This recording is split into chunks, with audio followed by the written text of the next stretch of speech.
First of all, before we get to this video, I want to say rest in peace to DMX. And again, I'm not from the UK, so I don't know how people feel about this man, but rest in peace to Prince Philip as well. Again, I'm not from the UK. I don't know how people feel about Prince Philip, but rest in peace to Prince Philip and rest in peace to DMX. Anyway, welcome to another video. I didn't want to give no hype intro but I figured I'd change it up since we've been doing Roman history, like the Julius Caesar, and we just got done doing Napoleon's. I figured I'd jump on some Viking history. So shout out to Kings and Generals again. This is Vikings Great Heathen Army, Battle of Ashdown, 871. So without further ado, let's just get to it, man. The Viking Age was relatively short, but it left a distinctive mark on history. The warriors, raiders, pirates, seafarers and traders from Scandinavia influenced the fate of more regions than any other culture before the Age of Discovery, and no other land more so than the British Isles. In this series we will talk about the Viking invasions of Britain, and we are going to start with the invasion of the Great Heathen Army. The Romans had pulled out of Britain by the 5th century, and left in their wake a patchwork of Brittonic and Romano-Brittonic kingdoms. It didn't take long for warlike peoples on the peripheries to move in and take advantage of this. The Picts attacked from beyond Hadrian's Wall. Irish warriors moved in from the west, but most importantly, Angles, Saxons, Jutes and Frisians moved from mainland Europe onto the east of the island. These incoming warrior cultures had replaced the Romano-Britons and Britons on the eastern portion of the island by the end of the 7th century, and formed 7 distinct kingdoms: Wessex, Mercia, Northumbria, East Anglia, Kent, Sussex and Essex. Eventually, these kingdoms all converted to Christianity, yet became no less warlike, continuing to fight amongst themselves and with their native neighbours. Meanwhile, another warlike culture had been developing over the centuries across the North Sea in Scandinavia. It was there in the frosted fjord lands of Norway and the islands and archipelagos of Denmark that peoples related to the Anglo-Saxons had lived since the last ice age. They were still pagan, and above all else, they placed importance on military power and seafaring prowess. A combination of popular pressure, Frankish aggression from the south, and a revolution in shipbuilding techniques gradually forced these people to look outwards from Scandinavia towards the end of the 8th century. So these people had already been here. I guess they had conquered everything in Scandinavia. So it was like, now we have a means to get somewhere other than Scandinavia, and there's other kingdoms that we can attack and pillage and rob? Hey, let's do it. You know what I'm saying? Hey. Soon, the dragon heads of their longships were first sighted off the shore of Britain. These opportunistic Scandinavians would eventually become known as Vikings, a word which described their profession as pirates, not their ethnicity. To the horror of the Christian writers of the time, who were almost exclusively monks, the Vikings focused on attacking Christian holy sites, which tended to yield the best monetary rewards. All over the north of Britain and Ireland, great riches were plundered and carried off.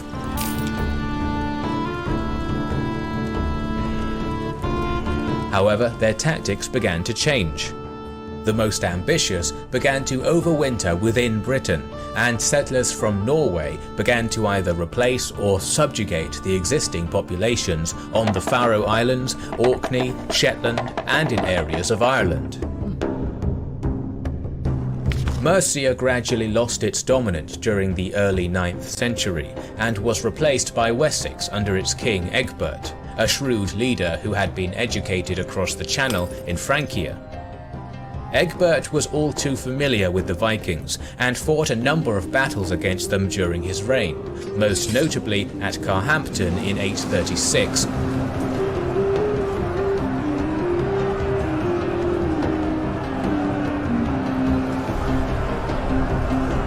He conquered the minor kingdoms of Essex, Sussex and Kent during his reign, firmly establishing his kingdom as the most powerful.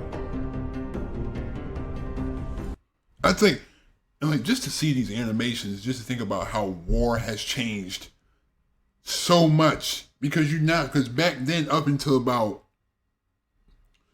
the 1800s, it was, we're going to get all of our troops in the line, some big, huge, like, square, whatever formation, and we're just going to attack head on. We might send we might have some cavalry on the side, we might have some people with archers, but it was literally just a straightforward attack.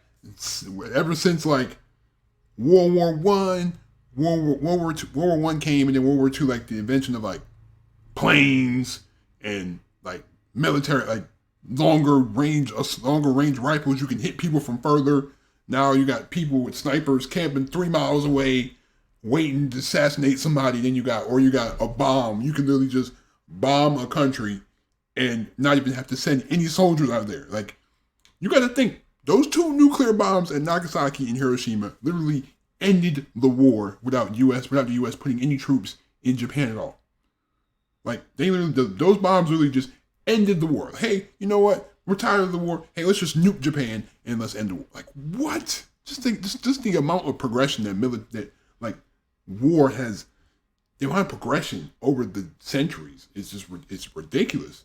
Like, it's always cool seeing these, like, I see how they depict it in the movies with, like, the battle scenes where it's, oh, one guy, he's fighting off 30 people, he's blocking every sword swing, he's boom, stabbing folks and all this little slashing. I know what like, to me, that's way more entertaining than seeing, like, a modern military movie where it's like a mission of people that got night vision goggles and it's a sniper from across the map and he's just like, boom, and that would be more entertaining to watch for me if it was like, that's why I was like those old school movies. Like, I never liked those, like, military movies, like modern movies. Like, the only one I really liked was that Black Hawk Down movie. But yeah, I'm digressing like a mug, but let's just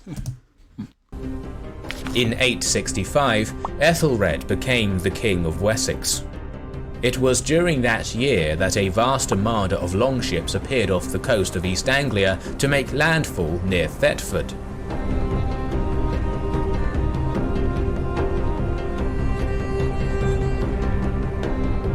This was unlike any Scandinavian raiding force seen previously. It was made up of hundreds of ships carrying an international army of Danes, Norsemen and Swedes. To the horror of the Christian writers of the time, who dubbed it the Great Heathen Army, they had come together from Ireland, Frisia, Francia, Scandinavia and Pictland to launch a full-scale invasion of the Anglo-Saxon kingdoms. Initially, the army seems to have been led by 3 war leaders.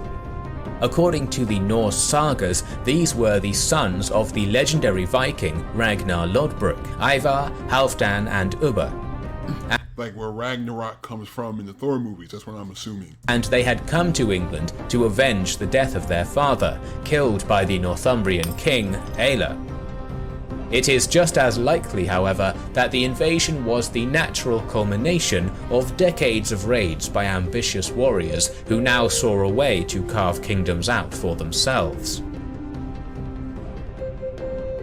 After landing in East Anglia, they forced the local king Edmund to give them horses and supplies before they marched north to capture the capital of Northumbria, York. After this battle, Northumbria would become a bastion of Scandinavian culture for the next 2 centuries. After ravaging Northumbria, the army again went on the move, likely gathering more and more warriors to their banners from all over the Scandinavian world as word spread of their victories.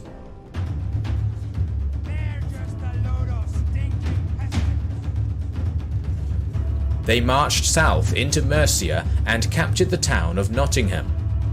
Mercian king Burgred called for support, and Wessex answered the call, yet no fighting took place, as Ivar and his men remained inside the walls of Nottingham. Eventually Burgred paid them to leave, and the Mercian and West Saxon armies, mostly made up of farmers, disbanded to plough their fields. Happy to take Mercian coin for now, the Vikings moved back to York for the winter, considerably richer. The sons of Lodbrok kept their word to Burgred, heading back to East Anglia in the new year, where they stamped out the kingdom entirely and turned its king Edmund into a martyr. East Anglia would suffer the same fate as Northumbria, becoming a foothold for the Danes for the next 2 centuries. In 870, the army split, with some remaining in their new lands in Northumbria and East Anglia, and others, like Ivar, going elsewhere in Britain to conquer other lands, in this case the kingdom of Altclud in southern Scotland. It was Halfdan who took centre stage at this point, as he led part of the army south, bypassing Mercia entirely to raid deep into Wessex. Halfdan, along with another warlord, Bacseg, made straight for the town of Reading, where they fortified themselves to wait for the inevitable West Saxon counterattack. King Aethelred and his brother Alfred gathered up their levies and made for Reading. Together they attacked Halfdan's men at Reading on the 4th of January, but suffered a minor defeat. The West Saxons regrouped over the next few days, and again took to the field on the 8th, at a place called Ashdown, somewhere in Berkshire. It was there, in the mist and gloom of a midwinter's morning, that the most decisive battle yet of the war was fought. Aethelred divided his army into 2, positioning the halves on either side of a ridgeway, with himself in command of one side and his younger brother Alfred commanding the other. As the Danes approached, they also split their army, with Halfdan commanding one side and Bacseg the other. Alfred and his contingent watched on from behind their shield wall as the Danes drew closer. Meanwhile, Aethelred had apparently decided that he had to pray before the battle, and refused to advance until his prayer service was complete. What? Seeing that the Danish movement would cost him the advantage of the higher ground, Alfred decided to charge up the hill without the support of the second contingent, and headed straight into the heart of the Danish lines. He said, I'm going. Apparently not realizing that Alfred's men only represented half of the West Saxon army, the second force of the Danes also moved against them. The battle turned into an hours-long, brutal hand-to-hand slog of shield wall on shield wall. After heavy fighting and significant losses on both sides, Aethelred's force, whose approach was obscured in mist, finally engaged, surprising the Danes and turning the battle in favour of the West Saxons. Wow. Bacseg was killed in the fighting, and Halfdan called for his remaining men to fall back, leaving the West Saxons victorious. Wow. After 6 long years of defeat, an Anglo-Saxon army had finally emerged victorious against the great heathen army. Ashdown was by no means a decisive victory, and it was certainly a costly one, though the hard fighting may have made Halfdan more cautious about his future plans for Wessex. To the fortune of Halfdan and his remaining warriors, who had fallen back to Reading, reinforcements arrived to join them. This great summer army of fresh warriors, led by a sea king named Guthrum, would become integral over the next 7 long years of war. Aethelred and Alfred, now known as the Boar of Ashdown, continued to fight the Danes over the coming months.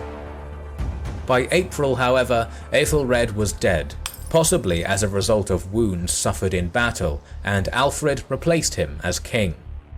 Halfdan had had enough of Wessex by this point, and accepted a large sum of money from Alfred as payment to leave. He would head north to become the king in Northumbria, whereas Guthrum went east to take control of the Vikings of East Anglia. Alfred had saved his kingdom for now, but he and all of his subjects knew the Vikings would return. Thanks.